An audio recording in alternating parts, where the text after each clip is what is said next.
புளித்த மோரை குக்கரில் ஊற்றி மூடி வைத்துவிட்டு காலையில் எடுத்து துலக்கினால் குக்கர் பளிச்சென மின்னும்.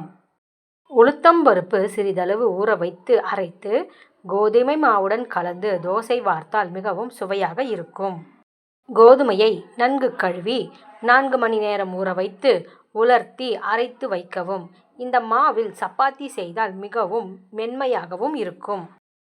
முழு கோதுமை 200 கிராம், இட்லி அரிசி 200 கிராம், உளுந்து 50 கிராம்.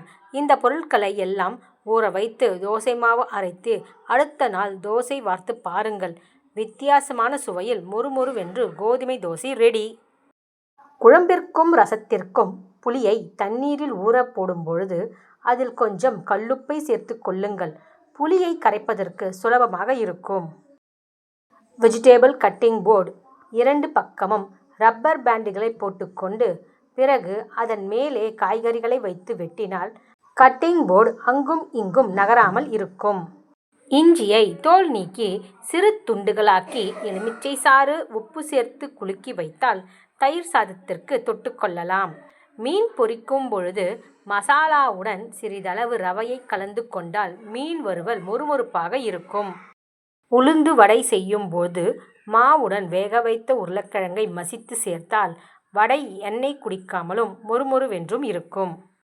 பாயாசம் நீர்த்து விட்டால் 2 தேக்கரண்டி சோளமாவு கரைத்து விட்டு கொதிக்க விட்டால் கெட்டியாகி விடும்.